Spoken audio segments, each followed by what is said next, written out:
nobody has impunity in this case, meaning that he is still investigating. He is investigating everybody. The Cabo Six, I bet it also includes that doctor who was in the hotel room. They attacked her, ma'am. It wasn't no physical, they attacked her, ma'am. I mean, it seemed like from my daughter was asleep, ma'am, for all of them to be in that room, and then, they come in there like, I don't know, she woke up or whatever, the way it seemed like they attacked her, ma'am. And she naked, ma'am, for a father to see that video, ma'am, because my daughter's not a fighter, ma'am. She's not a fighter, not at all. For them to do what they did, ma'am, it just seemed like it was a plot, because they couldn't have did that over here, ma'am. And doing time in Mexico. Everybody extradited over there and doing their time there. That'll be justice for us as of now. Can you say anything? We can't say anything. Yeah, we can't say anything about it, but they're working on it. The events that led up to Shanquella Robinson's murder have outraged her supporters and her family members to no limit. And this anger is only growing with each passing day. One of these events was that a doctor didn't do everything in her power to keep Shanquella alive when she was still capable of doing so. What was the doctor's role in this whole situation? What happened as a result of her actions? Let's find out. On the 29th of October, a Mexican doctor reportedly responded to an emergency call from a leased property at Cabo Resort, where Shanquella Robinson had been unconscious for 3 hours. Initial reports say that Robinson passed away 15 minutes after sustaining a spinal cord injury at the villa. A recent allegation acquired by RaiderOnline.com claims the 25-year-old hairstylist lived for 3 hours when Dr. Carolina Beatriz Ornelas Gutierrez came from a nearby clinic. According to Gutierrez, she was told that Robinson had drank a lot of alcohol and needed to have an IV given to her.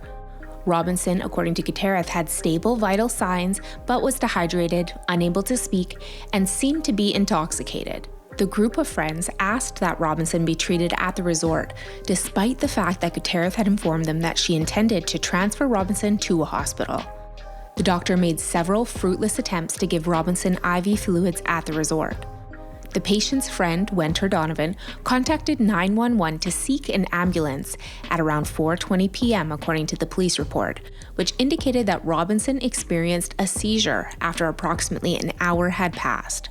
Robinson started having breathing trouble as they were waiting, and when her pulse dropped, they began giving her rescue breaths to try and keep her alive. At around 4:49 in the afternoon, Gutierrez and one of the friends began performing cardiopulmonary resuscitation, but she did not respond to their efforts.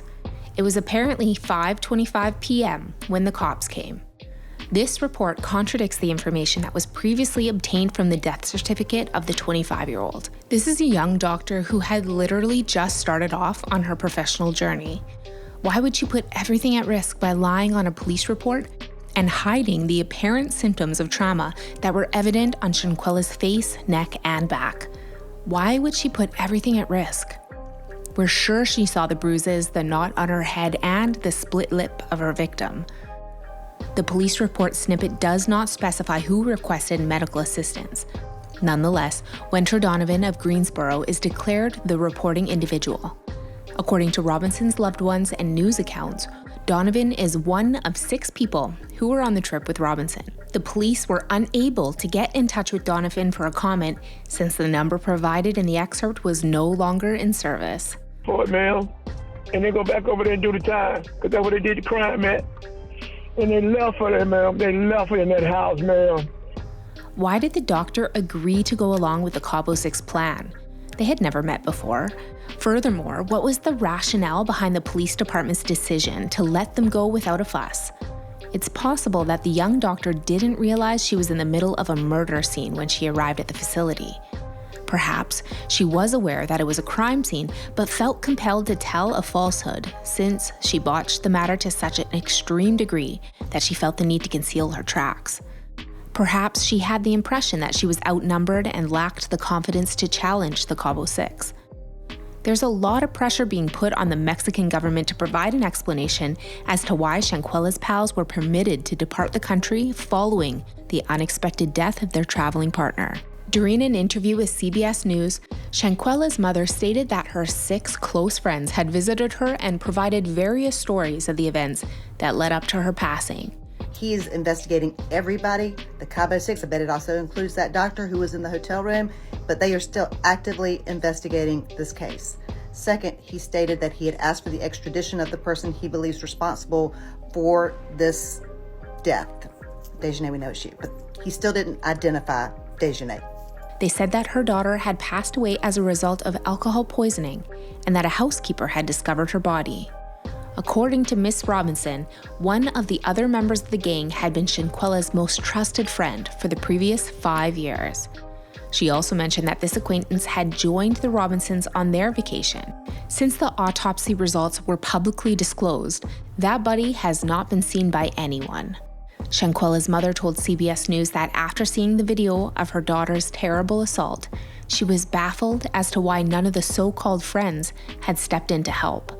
The Attorney General for the state of Baja California Sur, Daniel de la Rosa, stated to the reporters that Robinson's death was the result of direct aggression and that an arrest warrant for the crime of femicide, which is the act of killing a woman because of her gender, has been issued.